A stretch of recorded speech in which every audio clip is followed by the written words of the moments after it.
it's almost here. So let's start this thing off right. It's Friday, ooh. It's Friday, ooh. It's Friday, ooh. It's Friday, ooh. Yeah, you know what it is. You know what it do.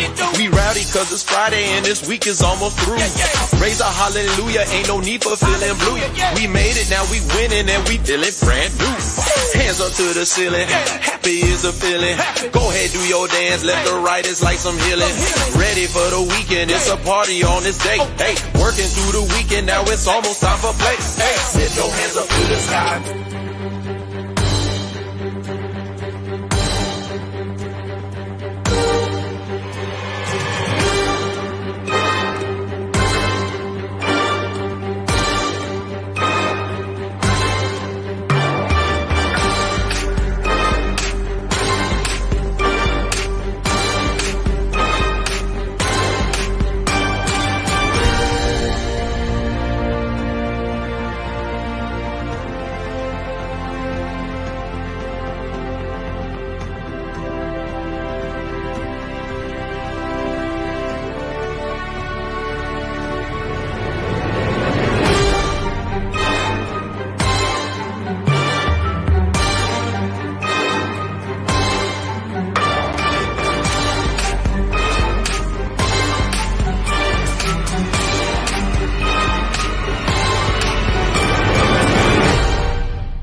Good evening and welcome to another edition of That Friday Night Live. I'm joined by our usual guest, the one and only Neil Fizzler. Good evening, Neil. Evening, Mickey. Good evening, everyone. I hope everyone's had a good week except for the football. Happy St George's Day as well to everyone. I've gone with a trend with the St George's flag in the background, so happy St George's Day to everyone, and hello to the chat. The chat's now open. If you've got comments, bang them in.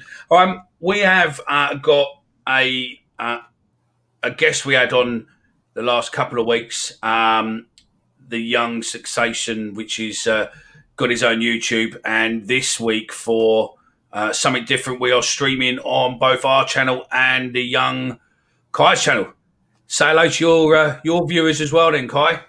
Hello, everyone. Hope you're having a good week. Really looking forward to getting started. We've got another guest on the show who's joining us. It's about 1 o'clock in the afternoon where he is. He's normally involved in the comments, normally insulting me. So I thought this week he's got a bit of time, and we welcome a good friend of mine, Stuart, all the way from California. Hi, everyone. So, question to you first then, Stu. Saturday's game. I'm not going to lie. I kind of missed it because of time difference. So we'll go to Kai and come back to you on a comment on there in a sec. Kai, because I know that Neil's going to rant and rave, so we'll take your views first. They'll probably be a bit more constructive. Neil isn't going to rant and rave because Neil fell asleep watching it, so I saw about 15 minutes of it. Yeah, so from the 15 minutes I saw, it didn't look that bad, actually. But I fell asleep. Oh, are we talking about Wednesday's game or Saturday's game? Wednesday's game even, sorry. Wednesday's game, not Saturday's. Wednesday's game, unfortunately, I saw. Yeah. Let's go Kai first. Saturday. Yeah, I meant Wednesday. We'll go Wednesday first. The Omar's not here, it's falling apart, isn't it? But even better if Kai could get a word in. Go on, Kai. So Wednesday's game was, we were taught a lesson, weren't we? I think it was a mixture of whether injuries played a part, playing, back three of Pierce, Evans and Coops. I'm going to have to agree with Neil here with Pierce. I think he's just a bit, he just lacks that initial burst of pace. And I think the Bournemouth attackers exploited that the other day. They were very, very good. I thought their neat interchange. We didn't get close enough to them. We didn't press as a unit as well as we should have done. But they could have had a couple more. They had 2 offside goals, didn't they? So it could have been more. But I think with a fully fit squad, I don't think we would have lost that game. I think probably would have been a lot tighter. I think it was, to me personally, before I come to Neil, I thought it looked like an exhibition game. It looked like a pre-season game at best, and it looked like an exhibition game where we were basically taught a lesson, really. Neil? We were outplayed in every phase of that game. It was absolutely fucking embarrassing. The defending wasn't even of a Sunday morning standard. Alex Pearce needs to fuck off out of this football club. Yeah. And hopefully the cunt has played his last game, because he's fucking awful. He's got about as much mobility as my old dear on two fucking sticks. Every player, though, every player on Wednesday had a fucking mare. I agree with Barry. It was boys versus men. Do you know what I mean? Mate, to be honest, Bournemouth were just on fire. Yeah, well, their squad is probably cost £150 million to put together. Ours probably cost £1.50 to put together. That's a difference. They had absolute quality players in virtually every position, and it told. We just lacked the hunger, we lacked the desire, we lacked the wherefore to affect change. And unfortunately, by the time the manager had processed what was happening, it was far too late. He made a couple of changes at half time, change of formation slightly, and we improved for a little while, didn't we? We scored, I think, did we go close another couple of times? Kyle remember. But and then the fourth goal went in, and that was it. It's we just didn't want it. We absolutely didn't want it. We are now officially counting down until the end of the season, until they can all go on holiday, and then they can all forget about it until the start of next season. Yeah, I think we're over. I mean, Stu, you obviously, like us over here this season, you watch obviously on iFollow being from over there. But what's your views on the current squad at the minute? We've got some big holes, right? Alex Pearce, his legs are gone. Like, I don't know why they're not playing Evans in the back instead of him, and having someone else with legs, maybe like Thompson in midfield. Again, even though they're playing Wallace up front and Bennett, they're not strikers. And then when he does play Zahor, which is a striker, he doesn't look interested. I think we need at least 4 or 5 new players in the summer. What do you think we need to sign? What do you think is the most important position we need to sign them? Striker, and a proper striker, not a winger-made striker. Someone who can. If you give Bradshaw the service, he would score. But he's not a lone striker. You need someone up there with him, someone mobile. And obviously, Zahor doesn't seem that interested, and then Smith's injured. But Varson couldn't hit Cal's ass, could he? So, well, you say that. We're obviously wanting Bod to score some goals, because if he scores 15, then Omar, if you're listening or watching, obviously I know you're at work, but if you are watching, feel free to call in. We'll get you up. But he has to do a streak down the blue, so it'll be definitely interesting to do that. Same question to you then, Kai. How many positions do you think we need to look at? What do you think is the most important position we need to find? I think there's 2 really. I think one's obviously your striker, as Stuart said. I think the other one is attacking midfield. I think we need someone who's going to link the play a little bit better. Can Leonard be that player? I don't know. He was starting to show glimpses of that, but I think the only player that properly plays attacking midfield probably is Thompson. But for all his hard work and desire, he doesn't. I don't think he has enough quality as probably what we need in that position. So I'd go and look at for strikers. I'd be looking at players like Johnson Clark-Harris from Peterborough. I think he's a class player, and players that can step up with ease, like Tony, for example. But the question is we need to get the sort of player that can score goals, but also help as well. Because like Tony, for example, I don't know whether we were talking about this the other day. I can't remember, but Ivan Toney, I don't think he would probably suit our style of play, because he doesn't work hard enough. He doesn't win the second balls. He doesn't, he's not physical enough. Whereas with Brentford, he can play like that. He can play like he does, because their football's incredible. So you've got to get a player that's going to suit our football. And for me, Clark Harris would be that player. He's strong, physical, and he's got a bit of quick turn of pace. What's your view on the positions and who we need then, Neil? We need to make wholesale changes, because it's quite obvious that the vast majority of this squad are not up to it. We need a centre back because it's obvious that Pearce has got no future. We need a central midfielder. We might need a left back, depending upon if he's successful in signing Malone. We definitely need a couple of strikers, but is he going to have the funds to go out and spend all of that money? That's the thing.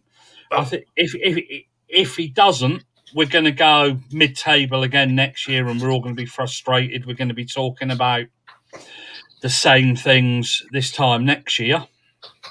Yeah, but he definitely needs to sort out the strike force to start off with. 100%. We're just powder puff. We're just powder puff. Jed Wallace isn't a striker. No. Mason 100%. Bennett apparently is again injured or carrying an injury, isn't he? Yeah, we'll come on to those ones in a minute. Yeah. Bravadson's not up to it.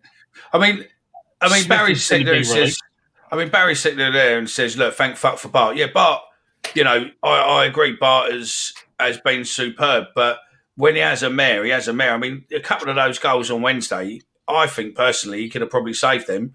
I don't know if Horney's watching tonight or not, but, I think there was a couple of those goals where he possibly stayed up a little bit too long, and he could have possibly got his body in front of him. I don't know, but he just seems to when he has a mare, he has a bit of a mare. But to be fair, they were walking the balls in, mate. They had no challenge getting those balls in. They were just literally, as I said, 10 minutes ago, it was an exhibition game. That's what it looked like. It looked more like an exhibition game than anything else. Mate, to be honest, that first goal came from Pearce missing a header, didn't it? Yeah. And left us badly exposed. Yeah. I mean, what's his name there? Charlie says, look, Pearce would be a good addition to the backroom team. Do you think he would or not? No. He's 31, yeah?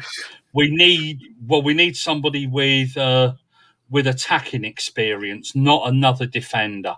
Rowett's a defender. The other lad, Barrett's a defender. He's too young, yeah? If he wants to come back in 3 or 4 years, yeah, maybe look at him. Yeah, but we can't keep on saying we'll put him on the coaching team. No, he's too young. Let's get rid of him, get shot of him, let's spend his wages in a more productive way. I mean, Barry's sitting there saying there that he's seen somewhere that ain't going to be doing a complete overhaul in the summer. Rowett wasn't going to be. Rowett wasn't going to be playing Zohor again this season, and he was only going to be playing players that he thought had a future at the club. So if he's thinking of getting him back, we are well and truly fucked because he is probably the laziest cunt I've seen play for us in quite some time. To be quite frank. Mickey, I think that comment came from News at Den today.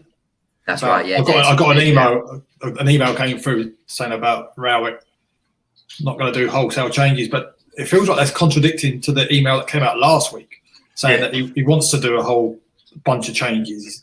I think personally the money ain't there. The club's not going to give him an open checkbook to sit, especially after the season we've had. I mean, he'd be lucky if the club, might give him 5 million tied up with wages and everything else, but whether or not they're going to give him, they have a policy of keeping wages down, and wages are quite high at the minute. They're about 1.4 million a month.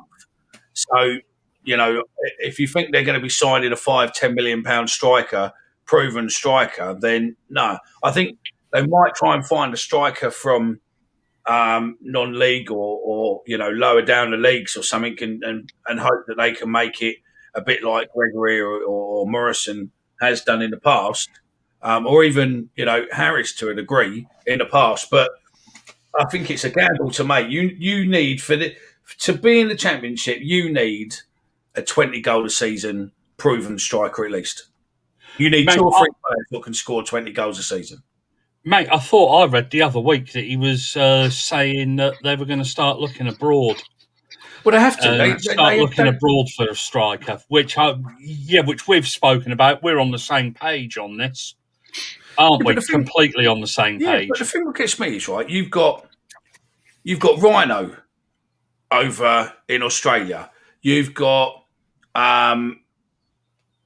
Dolan, haven't you? You've got what's his name? Thingy Dolan, who we done. He's in Australia. Yeah. Joe Dolan, he's in Australia. I mean, I bet there's some more of our players, ex-players, who are in America, New Zealand. They're spread out. Surely these guys would be ideal to tap up as scouts and just say, look, you find a player, give us a heads up and go. I mean, Rhino brings kids over, or Joe brings kids over every year, and what's his name from what's his name? You done him the other week. The big Denmark Norway player, Paul Huberts. Paul Huberts. He brings up and coming kids. I mean, there must be players around the world, kids coming up around the world that we can nurture and possibly bring in. But we're not giving it to our own kids. We've got kids in our youth team who we keep calling out for to play week in, week out, and we're not even getting them in there. I mean, what's your view on that then, Stu? That none of the youngsters seem to be getting a tapping? I don't know. I mean, honestly, you've got to take it from the manager's point of view. Are they just not good enough, or is he not brave enough to give them a chance? I actually agree with Stu. I don't think he's brave enough, to be honest with you. I think that Alexander has proved that he's worth a go. Yeah. And he keeps on saying the right things. He's multilingual in bullshit, this manager. He really is. He just comes out with whatever bollocks he thinks you want to hear this week. Yeah. He's like the manager of the football club down here when they got spanked by the spotters the other night. It wasn't his fault. I mean, a couple of things what's come up on the chats. I mean, Kai, probably one for you here, because I think you've said about him before. Sam Vokes, can he do a job for us? I don't know. He hasn't been. Will he be too much money? That's exactly what I was about to say. I think I feel like he's a bit overrated. Doesn't really do much for Stoke, and that O'Neill doesn't fancy him. So I just wonder whether we take a punt on him. But yeah, he's a proven player, isn't he? He's done it at the highest level. He's a really good player, but it's just whether you can get him service. And I think he probably suit our style of play. He's physical, he's strong. So yeah, I do agree with Darren there. Just whether we can afford his wages, I guess. Yeah, Neil? Sorry, go on, Stuart. I think the wages would be an issue on that one. What we need to do is, going back into the day, is finding the little gems like Morley or Armstrong, that sort of player that's under everyone else's radar, that's not going to quite make the first team of the clubs they're at. But because they both hit the ground running when they joined. I mean, he's someone quick up front as well, someone who can, because defences don't like people with pace. If you've seen that with Bennett and Wallace, yeah, we need a player like Chris Armstrong, maybe, that is pretty rapid, and then you can ping the balls over the top or get them down the channels and then get them running onto it. I mean, another one there. I mean, that just sums it up, really, doesn't it?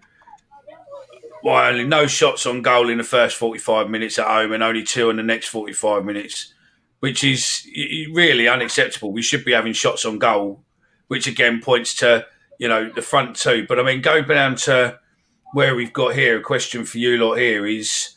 Where is it there? From Joe Zampa. Does Ratton need to sell Cooper and Jed Wallace to buy a few decent players on a good deal? Go to you first, Neil. Well, we discussed this last week, didn't we? To be quite honest. Do you think the club would let him, though? And I don't think that we'll probably get the money from, to be quite frank with you. The money that we'd got a year ago ain't going to be there now. Jed Wallace has got a year left on his contract. The time to sell Jed Wallace was in the summer. Not now. You're going to get half the value for him. You might as well sign him up to a 3-4 year contract and then try and sell him either in January or this time next year. But to be honest, he flatters to deceive, I think, sometimes, Jed. I don't think he's good enough to play in the Premier League. So he's probably only playing at about his level. So will a club come in and pay £8, £9, £10 million for him? I don't think they will. Stu, your views on that? Yeah, Same as Neil, really. I feel that we may have missed the boat on getting the big money. We should have sold them last year or the year before when, there's reports of Rangers after Cooper, and the reports were like 15 million. And if you've got 15 for him and maybe 8 or 10 for Jed, then if that money's going to go into the squad and do what Brentford do, sell their best players, replace them with players that they can, improve, and then sell them again. But I don't know what you'd get from now. I mean, who's going to buy Cooper now if he's with a shoulder injury? He's going to go straight into surgery at the end of the season. Yeah, I've dislocated my shoulder before, and they can take 6 to 8 weeks to recover. I mean, obviously, I'm not getting physio at a professional club every day, but they can take a while. Yeah, but then that's also then perceived as a weakness, isn't it? Oh, exactly. In the medical. Yeah. But let's face it. Again, Jake Cooper, he isn't going to go for the kind of money that we think that he's going to go for. Right. And as you say, we do have a habit of hanging on to our players for far too long. When they've got a high resale value, we kind of missed the boat on it, I think, as Barry said in the chat. Richard Lacey's got a point as well. Before we come to Richard Lacey, Kyle, what's your views on selling Cooper and Jed? I read somewhere actually on Stuart's point. I read somewhere that he's actually not going to have an operation. I can't remember where I read that. I don't know where it was. Maybe a couple of weeks ago before they came back into the squad. I don't know whether it said he's going to just battle on or whether, I'm not sure. He might have one at the end of the season. I could be totally wrong there. But firstly, I think you have to replace them, which is not easy to find someone ready made at this level to fill their boots. And with Cooper, I think probably Cooper's in his, apart from the shoulder, of course. I think Cooper's probably coming up to his prime years. So whether you could get good money for Coots, but you wouldn't get anything where you'd got Jed, as you said, 12, 18 months ago. So, no, I agree with, I don't know, I think we've missed the boat on Jed, as you've all said, but Cooper maybe is the time to sell, but I really like Cooper. Going on to that point there, where he's obviously don't like kids, it's clear is too safe and would rather draw than lose. Goes on to there, is in, why haven't they loaned Alexander out? Probably a good point. It depends on whether or not anybody was interested in him on loan. But would they sent him to filter him out, though? They sent him to Concord, didn't they, at the start of the season? Yeah, but did he go to Concord Rangers for a few weeks? He went out there for a couple of months, wasn't it? But he was suspended. I know he was suspended for about a month, wasn't he? After being sent off, but I think the ideal time is to play him now. When he brought back from Concord before they went to the final, didn't they get a cup final and he got brought back? Yeah, they went to the FA Trophy final, didn't they? Yeah, but didn't he score in the semi-final, something like that? I think he did. But it's a good question. Maybe Rabbit hasn't wanted him to go out on loan. He's also had some personal issues, so probably couldn't go out on loan. Obviously, his grandfather died. So, the question what I've got is how much control does Rowett have over the academy, and how much is it down to the people who run the academy? Because we're bringing this up what Charlie's raised, and it gets raised all the time. He wasn't thought to be a cracking player at the time, and that could be a lot of things. If you read Michael Calvin's book about the agents and all that, no one wanted to touch Sterling from where he come from, his attitude at the time, everything else. Now look at him. So, it could have been that he just needed to grow up a bit. Maybe his attitude wasn't right. No club wanted to take a gamble on him. He's gone away, put his head down, got himself back into it, and done. When we spoke to Cherno, again, Cherno said, his head weren't in it, he weren't there. So, at that sort of age, do you possibly fall out of love and then regain? Is that why we got rid of him? Because, allegedly he's not a bad player now, is he? I think we fucked up. I think that, I think it's openly accepted that Harris didn't like him and released him. And it's come back to bite us spectacularly in the fucking arse, that one, hasn't it? Let's face it. One day, what's his name, disagrees with us on the youth because he's playing McNamara and Mitchell.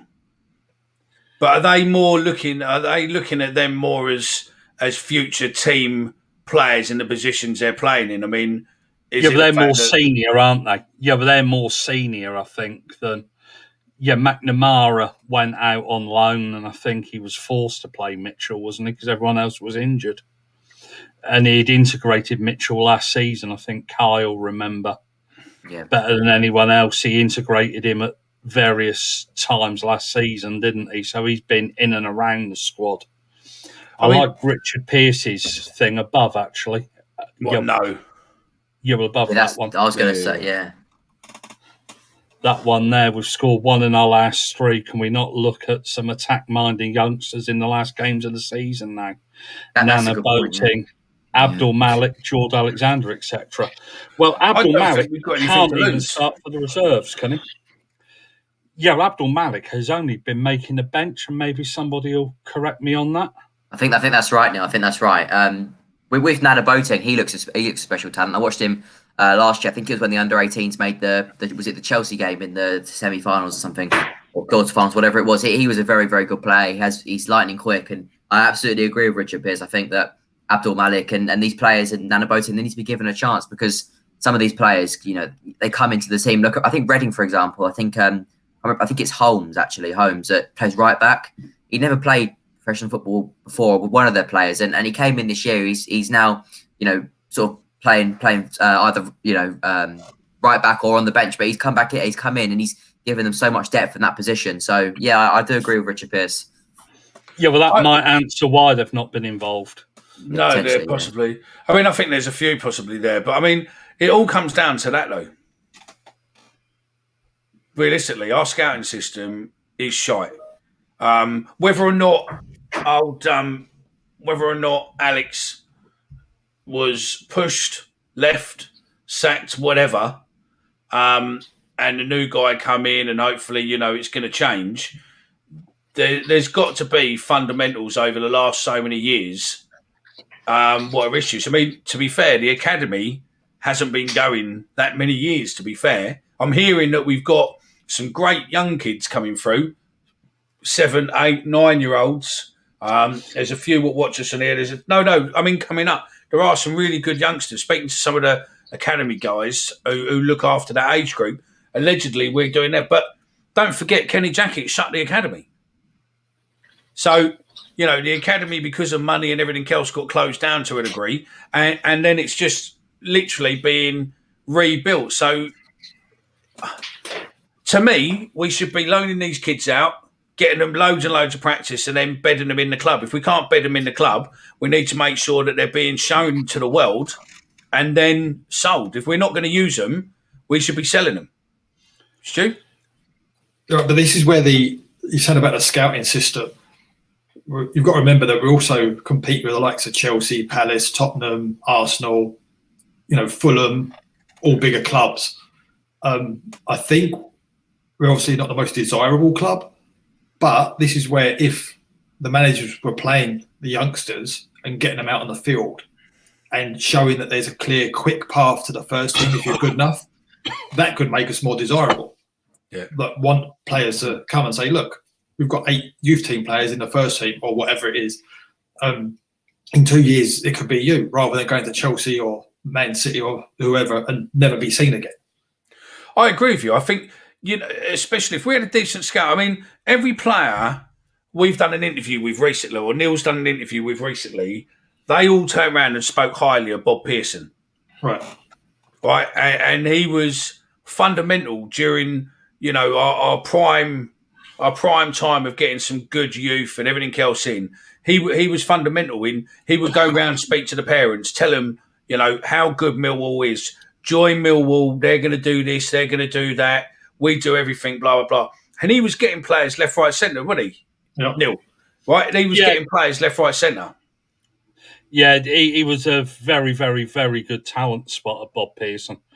The club has got Bob Pearson doesn't get the credit that he deserves. But it was like that back then.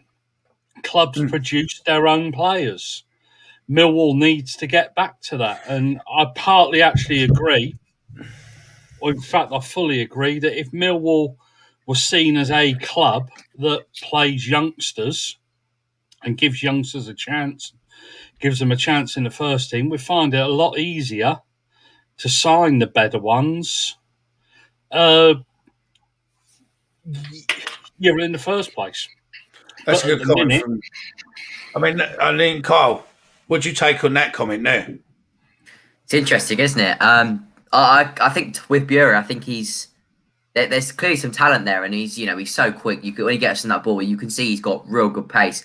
Just think with his technical side of things, I just think he needs to just sort of improve that a bit more, and I think also he could probably improve a bit physically as well. I think sometimes he pushes the ball a bit too easily, but you can see there's some raw talent there. We've just got to keep developing him and keep giving him chances, because if we do, and he'll end up paying off, and it could be a real gem, because I don't know how much we paid for him in the end, but I don't think it was very much, was it? No, mate, and I also think he doesn't fit into the formation that we're playing at the minute. I agree that. Yeah, I was just about to say that. Yeah, but he'd fit in a lot more if we actually played two wingers, wouldn't he? And you could play him on one side and somebody else on the other, but we're not playing that at the moment.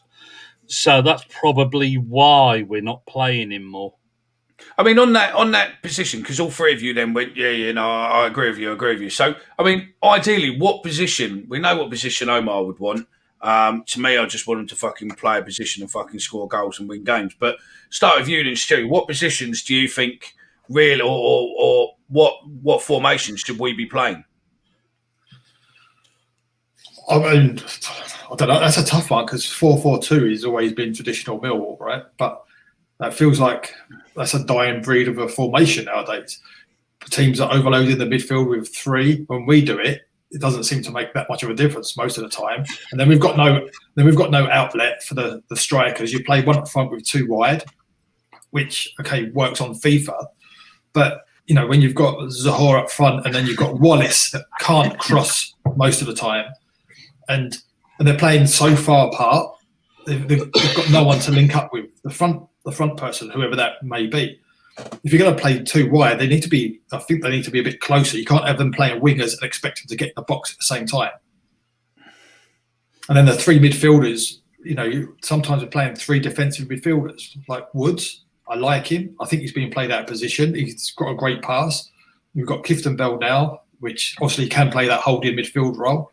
And then Leonard is a defensive midfielder from back in the day, and then you've got Evans, also a defensive midfielder. So really, apart from Mitchell and Thompson, we haven't really got any going forward, if you know what I mean. Getting up the pitch to support the front guys. Kai, your ideal formation? I'd like to see a 4-3-3. Really, I think with someone just supporting them attackers more. And I just wonder, thinking this the other day, I wonder if Tyler Bury could play that role in behind the striker, attacking midfield. Because, if you give him less responsibility, you see Thompson when he went to Portsmouth and when he came back to Millwall, as soon as you gave him less responsibility, he was so much better. He had he had more freedom. He didn't have to sort of work back. And I just wonder if Tyler Bury was given that role. I wonder if he'd be able to affect the game more. Neil? I think, what I want to see and what the manager will play are two different things totally, aren't they? I agree with that. Yeah, but he's actually shown that he isn't flexible when it comes to formations, and that he likes his 5, whatever it is. 4-3-3 is fine with me. 4-4-2, traditional man, mate. Maybe. But at the end of the day, it's up to what the manager wants to play, and our manager is a 5 at the back man. He's shown that 3 central defenders and your 2 wing backs. He will play that formation. And I think as Barry says a little bit further down, it's more about the personnel than the formation. No, I agree with that. I mean, the boy seems, obviously, the boy in the chat watching us on YouTube, he seems to have a bit of an inside knowledge on the youth. Abdul turned 18 a couple of days ago. 17-year-old Abdul isn't going to be starting ahead of a 21-year-old Alexander. Realistically, Alexander will be loaned out, released, then he will step up next year. And that there, Jason Sancho grew up and played in Bermondsey. No way should a team in Manchester see him before we do. I agree, but if we've not got that desire to play youth, or there's no real possibility someone's going to want to develop themselves and sit in a large team where the chance of them playing is next to nothing. Yeah, but Jadon Sancho might have been pushed towards there by a family member. We don't know what the situation was. He could have had an agent from the age of bloody 13 pushing him. You just don't know. I mean, that's a good point there. If we do play too many of these youngsters, would we turn into being a selling game again, like we were before, where we used to sell a hell of a lot of our better players rather than bedding them? Well, one thing's for sure, I don't think he'll play a lot of youngsters tomorrow because we're going to get hammered, aren't we, tomorrow? Let's face it. Well, that was on Twitter earlier from Jake Saunders. So Millwall allegedly would be without Murray, Wallace, Hutchinson, Ferguson, Leonard, Thompson and Smith for the Watford game tomorrow, whilst Malone and Jed Wallace are doubtful too. We pretty much might as well just sit back and let them score as many goals as they want, really. Yeah, we can see that we're going to nick this 1-0, can't you? We're going to absolutely nick this 1-0. But so if Jed Wallace is injured, who do you play out wide? Good question. So are we going to go for Mahoney, or are they going to play McNamara right midfield, because then you can have Romeo behind him? He will stick to his formation, and that is 3 central defenders and 2 in mid and his wing backs. Yeah, but it's interesting. What's he going to do? Because he hasn't got anybody for the left, has he? I mean, Richard Lacey's made a good point there. What you were saying about, if Jed is, I mean, says there, Bury looks like a young Jimmy Carter, but Jed said if Jed's not there tomorrow, would he possibly swap him for Bury? I think he'll have to. I think there aren't too many other options, are there? I think he'll go Mahoney. Yeah, so do I. So I think he'll go. Yeah, but he's running out of options. Yeah, but he's running out of options for tomorrow, isn't he? Let's face it. Fucking hell, Mickey. Yeah, but if me and you take our boots, we might get a game the way it's standing. If I leave now, I could be there in time for kickoff. Exactly. Yeah, but all of those injuries, but can you play left back? Because by the looks of things, but he hasn't got a left back for tomorrow because... and he's loaned Tientra out, hasn't he? Yeah, but that's now coming back to bite him in the arse, isn't it? He sent Tienza down to... Is it Sutton United he sent him down to? Down to Marvin Williams. And now all of a sudden he hasn't got a left back, has he? No. It's absolutely unbelievable. Before we look fully into Watford tomorrow and get views and scores and all that lot, just one thing before we move forward from someone on the chat. I don't think... Where is it? Someone mentioned about Bobby Bowery, about, maybe we should have a chat with Bobby Bowery. I don't think Bobby relationship there, look, need to tap into someone like Bobby Bowery. I don't think Bobby and the club have a great relationship. Bobby's an agent now, isn't he? Exactly. I think that's the point he's getting to. Yeah, I think the point he's getting to. But I'm interested on this next bit. I know Neil don't want to talk about it to a degree, but it's happened and it needs to talk. And I'm interested in Stu as well there. I mean, obviously, it's guided me in with this comment, which we'll come back to in a sec. But your view, Stuart, of you're used to the American setup of sport where no one gets relegated, no one gets promoted, everyone stays in the same table as such. No competition. It's just pretty much everyone wins. Obviously, I know that the NFL, everyone's on set wages, blah, blah, blah, and the draft obviously there to compensate for that. But what's your views of the football here with the European Super League? How's it been reported over there? No one's talking about it over here. I mean, they do have Sky Sport News, basically what you guys get, the 2 hours every morning, and they're all over that. But in the regular news and stuff, no one's talking about it. It's not a big deal. But like you said, the American setup for sports, I've spoken to quite a few parents. My son plays baseball and stuff about like the relegation in the sports in Europe and the rest of the world, and they've all agreed that that'd be more exciting for teams to get relegated, but have leagues and tiers and stuff. But it's not set up like that. It's a franchise rather than sports. It's a money making exercise. Yeah, totally. Yeah, all the sponsors and like with the Major League Soccer, as they call it, any team any year could win it. And if you're the worst team in the league one year, then you get the best pick of the players the next year. So they try and keep it even on that side. But for me, I'm not a huge into American sports. I'm learning baseball at the minute because my son plays it and my daughter plays softball. Other than that, I watch the Super Bowl, but I don't really care who wins it. And we'll watch the baseball, the World Series, which again always ask a question to the American friends, like, why do you call yourself world champions when you're the only country playing it? And they've never got an answer for me. Yeah, no, that's it. I mean, the thing what I find funny with this, before I come to you, Kai, and then I'll come on to Neil. I know you don't want to talk about everything. The thing what I find funny about this is that Sunday, Monday, all of a sudden this broke. This is what's going to be happening.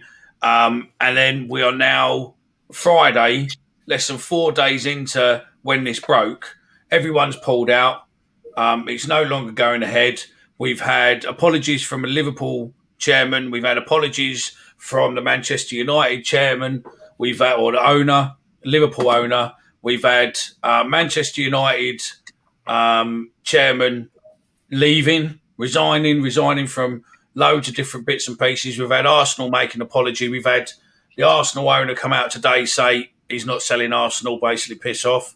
But how these people so badly read the fans' views, opinions on football in the UK fucking absolutely shocked me. I don't know how stupid people can be. So, I mean, Kai, what's your views on all the bullshit we're having this week with European Super League? I take it you weren't for it. Nah, definitely not. It moved so quickly, didn't it? Sunday night it was happening. Tuesday night they were all pulled out. I think they were naive to believe that the fans would take it well. I think it was clear that no fans would ever would never take this, because it just ruins the English game and the whatever the sport that we love.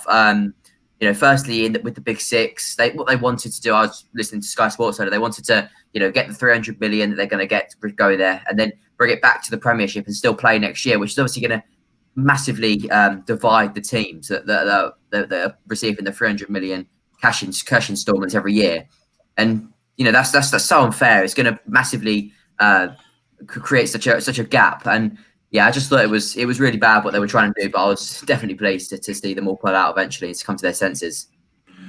I'll lead Neil into this one. I thought it was highly amusing that someone like Sky Sports were so fucking as if they were on the fans' side when, let's be honest, if it weren't for Sky in 94, this is what fucked football up going back that many years, to be fair. And then all of a sudden they feel aggrieved because someone wants to run something else, probably without inviting them to the table. Neil. I've got nothing to say about the fucking European Super League. I don't give a shit about it. Yeah. Well, I'm a Millwall fan. As long as I can watch Millwall, let those cunts fuck off and do what they want. No. But would it have benefited? Say for instance.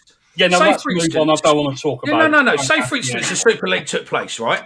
The Super Six, even though Arsenal's middle of the table, the Super Six get expelled from the Premier League. What happens to the league this season? I don't give a fuck about it, mate. Yeah, would we go up? Yeah, well, it ain't happening. Let's move on. Okay, fair enough. You've got the thing. But what would happen? Yeah, but that's what I'm asking. Would Millwall go up if the Super Six got pulled? Got nothing to say on it, mate. All right, yeah, well, it ain't happening. Yeah, but it ain't happening. Would Millwall go up? Move on. Well, it was an interesting point, wasn't it? Because they were talking about, how would it work with the EFL? Because obviously 6 clubs would have to replace them. And And would we go up? Would there be 9 teams in the playoffs, or would just the top 6 go up? I don't know. It would all be interesting to see what would happen. But ultimately, I'm pleased that it didn't happen. Part of me wanted it to happen, get rid of all the big 6, so we actually get a chance to maybe go up. But realistically, it was going to be terrible for football. It's just the rich getting richer. There's all the smaller clubs are going to get left behind. There's no way these clubs are going to be sharing 300 million with lower teams. They didn't want to even bail out the Football League when the pandemic was on. No, I mean, final point before we go to Belsham, right? My question, my thing on this is look, right? It made me die, right? That these 6, what they wanted to do was renegotiate on a Champions League purse. That's what this was all about, was renegotiating on there. And then they actually thought, we're going to look at something a little bit different to make us a bit more extra money. The trouble is, all of a sudden, it backfired. Sky, I think, are hypocritical cunts, because it weren't many months ago that they wanted to suddenly rake in money on the back of the pandemic by charging people 15 quid a time, what they were splitting with the teams what we're playing. No one wanted to play fucking 15 quid to see Burnley play Brighton, for fuck's sake. But they wanted to sit there and try and charge people extra.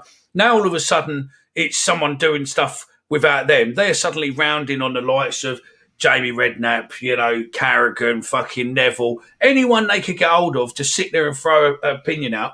The government are in the shit at the moment with everything going on. So again, there's another bandwagon what they wanted to jump on and go, oh, this is really bad. This is really bad. The only benefit what's come out of this is something what I know what the FSA have been doing for probably the last 18 months, if not longer, is screaming out for a fan-led review on ownership. That really we should be looking at the German way of ownership, where fans own the majority of the club so that rich owners or whatever can never fuck over the club and get rid of the heritage, which works perfectly over in Germany. Whether or not it work here or not, I don't know, but it's a way to do. The only benefit out of all of this in the space of 4 days is that all of a sudden it's gone from that being on the peripheral where no one really wanted to listen to it, a bit through the pandemic where the Premier League were fucking small the clubs off. It was a little bit bringing itself up, but that's now been brought right to the front of the queue. And now the government are suddenly pushing and going, right, this is where we're going. And we're calling people in to talk about this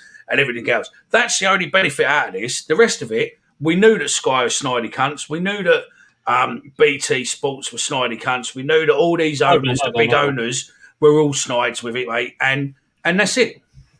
Mate, can I just make one point? Yeah, as for the charging of £15, why shouldn't they fucking pay to watch their games? We do, and we pay for a far inferior fucking product. They were getting their games off a world feed, which is virtually Sky anyway. Yeah, but we pay £10, right? Yeah, we pay £10. Stuart pays a £5. Yeah, but they were only paying £5 more for a far better product. Better production. Yeah, well, ours looks like it's filmed on the fucking iPhone, and the commentary's on the fucking iPhone. No, it was I agree with you. Disgraceful the other night. So why shouldn't they fucking pay? Yeah, they should pay.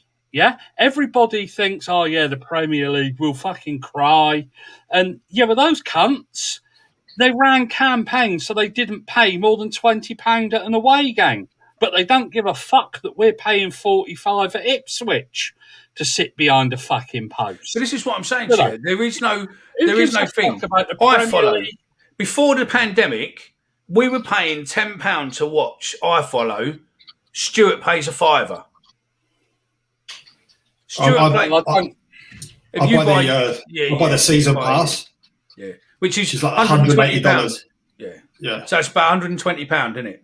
Something like that, 140, yeah, something like that. So there's already, iFollow was always for overseas views, not for the UK. So it was over for overseas views, pure intentional, because they never wanted this mass volume what they've had. So all of a sudden, when they've got it, they use the cameras what are in the stadium. There's a 4K camera what they use for TV highlights, etc., what they record it on. They're using that one camera based in the centre of the stand. So you were never going to get high quality thing because no TV company is going to suddenly invest that much money to put 2 or 3 cameras in a ground You know, the only reason Sky and all that do, because they make so much more money through the adverts and everything else.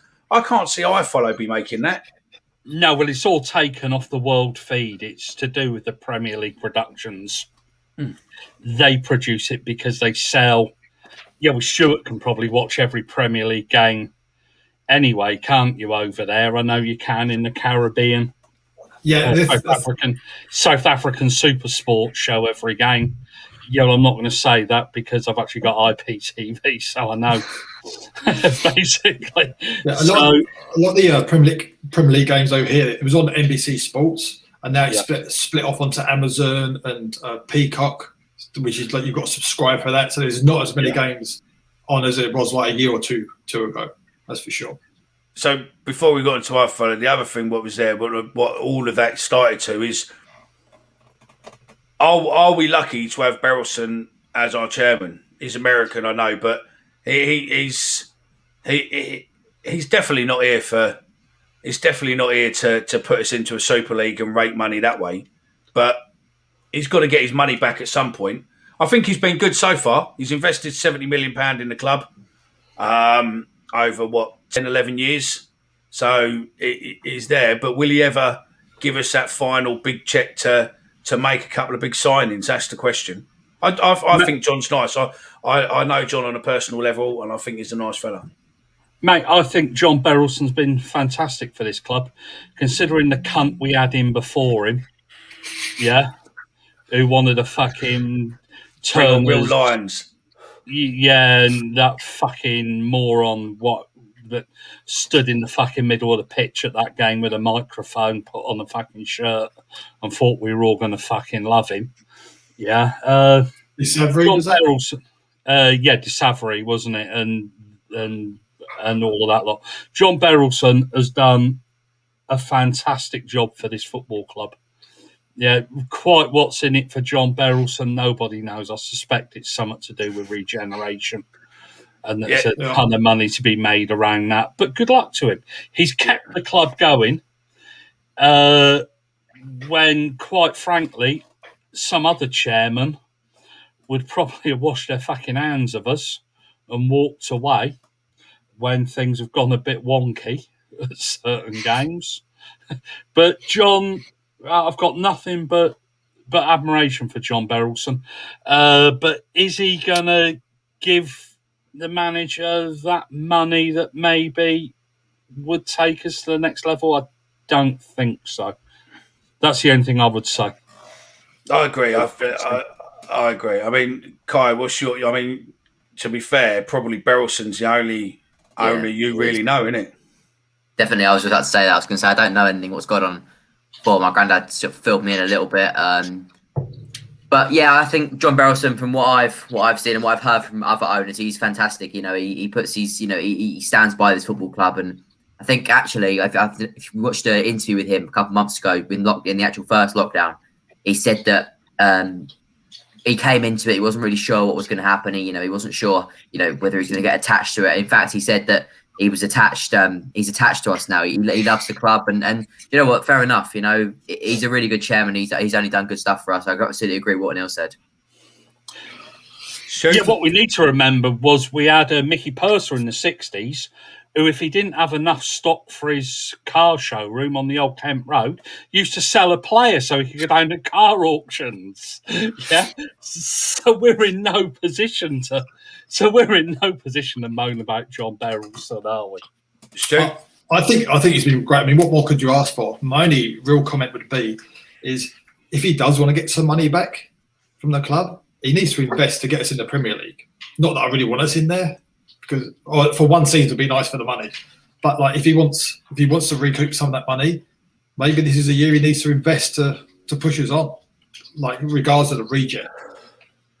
Well, see, that's the thing with the regen. I don't know. I'm hearing that Renewal are just about to submit new plans. We've been sitting on our drawings for 18 months, 2 years.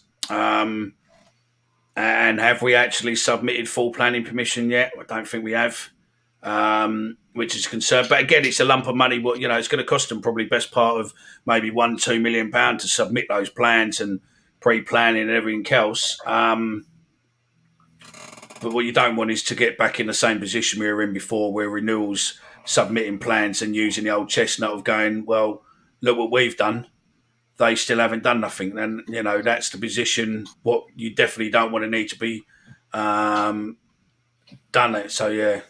But couldn't it be a case of Millwall don't want to show their hand first? Maybe there's a bit of brinkmanship going on there. But I don't know. I mean, my real job is I work within construction. And over the last a year, 18 months, things have been getting thrown up. The construction industries love the fact that people aren't near leisure centres. Leisure centres have been closed, so new leisure centres are going up double quick. The school work has been going up double quick. New builds are going up double quick. You just go round Nine Elms and all round there, down Vauxhall. Things have been thrown up over the last year. The whole landscape has changed so much because no one's around, so it's easy. No commuting, you don't have to worry about traffic as much. You can just start piling stuff up. And that would probably be the time to start, ploughing stuff up. But again, without the planning permission, without everything else, it is what it is. But yeah, I don't know. Look, we're coming towards the end, so we're tap onto the game tomorrow against Watford. We'll come to you first, Stuart. Predictions and 4-0 loss. Who do you think? Who do you think he's going to play? If now that's going to be the work one. That's going to be the hard one for you. What's going to be your team to play tomorrow? Same back three. It'd be Cooper, Pearce, and then who else is left? I don't know. Have we got any more defenders left? Yeah, well, that Sal's going to be fucking lipping his lips at the thought of fucking Alex Pearce marking him tomorrow. Right. But he won't sleep tonight with fucking trembling with fear, will he? The poor little cunt. He'll be fucking we'll be coming down with a case of the Millwall flu in the morning. No, I don't know. It's going to be tough. I mean, if Wallace is injured, then he's going to have to go Mahoney. And then Zahor up front, maybe, like he did on Wednesday. Yeah, but Vardson will play somewhere. He's got to, hasn't he? Yeah, but he didn't. Yeah, but did he come off the bench on Wednesday night? No, I don't think he did. Did he? So maybe he'll play him left back. Fucking hell! Yeah, but he can't do. Yeah, but he can. Yeah, but let's face it. Yeah, but he won't do any damage up front. So we might as well fucking try and play him somewhere. Yeah. Kai. I'm going to go with... I'll go with the lineup first. I'll go with, obviously, Barton goal. Evans, Pearce, Cooper. And I reckon Malone and Jed will be fine, I reckon. I don't know, but I've got a feeling they'll be all right. Games. I don't know. I think with Jed's always battles on, doesn't he? He always seems to be okay. So I reckon Jed will be all right. And Malone had an injury a couple of weeks ago and he played on. So I hope they'll both be all right. Maybe it's just... hopeful thinking, but we'll go with them in the lineup. We'll go McNamara and Malone. Then I'm sorry about this, Neil, but I'm going to go Woodson, Keefton Bell plus Mitchell, and then go with Jed and Bennett up top. But here's a question for Neil quickly. I'll also go with a 1-0 defeat. But I'll go with a quick question for Neil. On Wednesday night, we were talking about the back five earlier. We were saying about how Rowett's quite rigid in his thinking with his back five. Do you actually think that we defended better as a four? I think we played a little bit better as a four, didn't we, at the start of the second half? Yeah. Well, I know the damage was done by then. Yeah. But at least it looked as if we were going to do something. I know we got back into the game, and I think if we'd have scored a second goal a little bit soon, if we could have got a second goal, it would have made it interesting, or at least not let them score a fourth.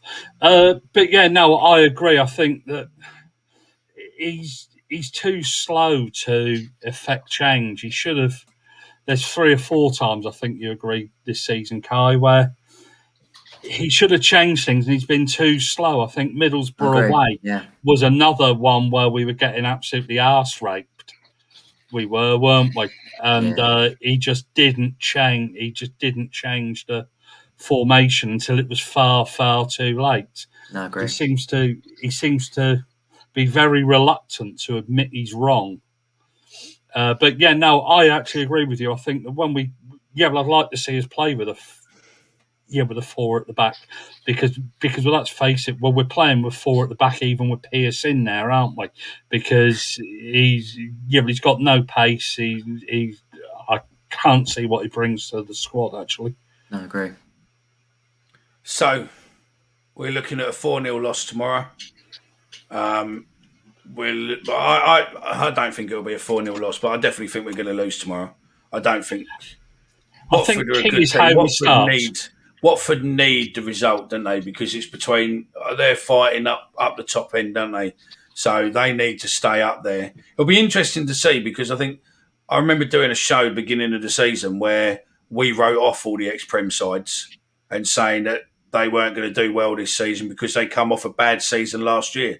But they've all seemed to have performed this season. Mate, I'll probably have to dig out a clip for next week's show to some of the comments what were made by various different platforms on the show where literally they were all writing off Norwich, Bournemouth, Watford, etc. But they performed. They're performing so far. So yeah, mate. I think what's key tomorrow is that we get off to a good start and we don't concede an early goal. Yeah, I think if we're fairly tight at the back, we tend to stay fairly tight at the back. We can be very, very difficult to break down when we want to be.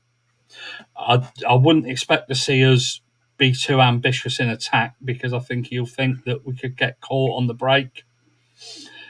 And I think we're going to lose, but I'm hoping it's only 1-0, 2-0. Because they need to win to get promoted, don't they? Tomorrow, I think I'm right in saying. Yeah, I think they need to win tomorrow. I think it's 2-0. They need to win or whatever to get promotion. But yeah, well, it looks as if there's talk of the Husky takeover by Dave saying that's what we need. I don't think that will happen just yet. But the Berylson thing will come on. Not long left now to the end of the season. Even less time left for the end of this show. Look.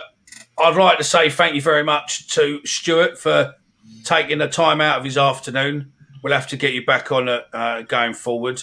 A lot of the videos we do, Stu makes them. So if you like them, that's the face we've done. If you don't like it, just remember his face. There we go. Thanks very much for Neil to joining us again. Thanks very much for Kyle. If you're watching on Kyle's channel, then thank you very much. Whether or not you watch this, Kyle, yeah, but you've been calling him Kyle. No, it's you that's called him Kyle the whole evening. I know he's called Kai. It's Kai, yeah. But so yeah, and fucking hell, you threw me there. So yeah, we're all dusted for another week. If you're listening back on this on Kyle, we are that Millwall podcast every Friday night at 8:00. Just one thing. It looks as if the European Super League debacle isn't over yet. Looks like it's going off at Arsenal. So we're done for another week. Thank you very much. We will see you. That's the best one there. We will see you again next week. This will be up for a podcast shortly. So if you are listening on that, I loaded it up correctly. So thanks very much. See you next week. Yep.